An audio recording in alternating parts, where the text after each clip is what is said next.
my next guest, co-authored a book with the late, great, beloved sex therapist, Dr. Ruth Westheimer, on how to build strong human connections. The book is called The Joy of Connections, 100 Ways to Beat Loneliness and Live a Happier and More Meaningful Life. Emmy award-winning journalist Allison Gilbert joins me now. Allison, I'm so glad to have you back. We had you on Weekend GMA last weekend, and the segment just wasn't long enough. I needed to get to talk to you more. So thank you for joining us again.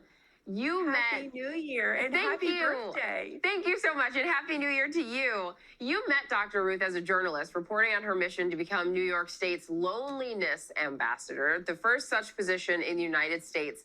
This was before the Surgeon General, Vivek Murthy, said that there's a loneliness epidemic. Why was the topic of loneliness and building human connection so important to Dr. Ruth way back then? She has suffered with loneliness throughout her entire life. We all know her as the Dr. Ruth who leaned into conversations about sex and sexuality, but in her personal life, she was an orphan by the time she was 10 years old, and then years later, she was widowed, and so she knew about loneliness, and yet she leaned into her life, and she collected friends like gems. And she cultivated these relationships with intention. It didn't happen by accident, and she really could teach a master class on how to build a relationship with meaning and intention and make it work for everyone that's in that connection, in that bond. Yeah. So you say that you were exposed to a lot of death in your life and that you felt disconnected from your peers. Tell us how Dr. Ruth helped you. Oh, I love your question. I lost both of my parents relatively young, and for a long time with that sadness and with that anger, there were other things. There was feeling out of place amongst my peers. Not many people who are in their young 20s have lost both of their parents, and I didn't identify that as loneliness for a really long time. And in my conversations with Dr. Ruth, as we were writing The Joy of Connections, it really bubbled up. You know what? I could lean in and really embrace all those relationships that remain. And she taught me such invaluable lessons about how we can do this again and again, and to nurture connections instead of just maybe taking them for granted. And small little steps can really make a huge difference. So what are some of those steps that you have and tips to help build connections and make them stronger for the connections that you already have? Well, the best news I could share with you, Janai, is that loneliness, unlike so many problems, is curable. We can do something about it. And one way is just listening to our own bodies. What do I mean by this?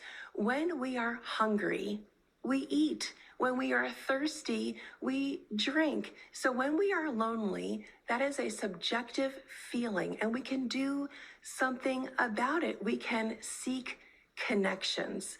And just by listening to how we are moving through the world, we can do something and take mini micro steps to seek those connections that'll make us feel more fulfilled.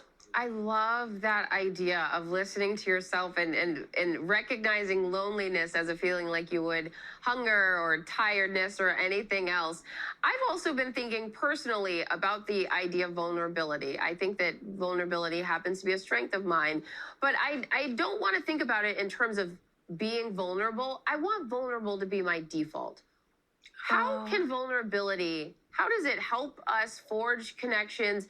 And why is it that we have to make an effort to be vulnerable? Why aren't we just vulnerable?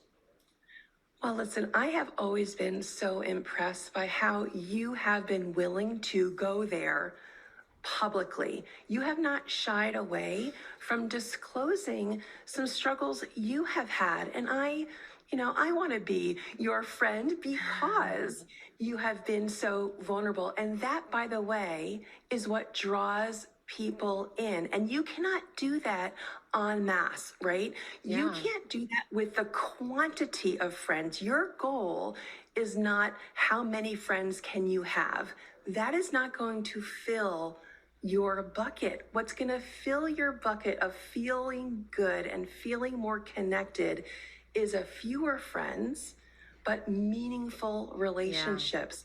And with authenticity, you can go there and go deep with a few people. And that's all you really need. It's quality over quantity. And that's what you do so well, Janai. I appreciate the compliment, but I also appreciate just the wider connection to why vulnerability is something that we all seek out and want, and how it helps us forge connections, because I want to do more of it. And thank you so much for writing this book and for sharing all that you learned from Dr. Ruth, because the way that we all know Dr. Ruth from being a sex therapist to her switch to loneliness and thinking about the human connection, we can all relate to. We all need it. So thank you for helping bring that to us out. You know what? The reason why authenticity is so important, there's sand through our fingers otherwise. There's nothing to grasp onto. When you throw some substance into a relationship, that's where you can really talk and get to know each other on a much more formidable level. And so if you go deep, you're going to invite somebody else to share too. And it's when you actually are sharing that you have this opportunity to really form a meaningful bond. Because it's kind of like when you are vulnerable, you're giving someone else permission to be vulnerable also. And there you go. Allison, thank you so much. Allison Gilbert, you are amazing. And make sure to grab your copy of The Joy of Connection, available now wherever you get your books.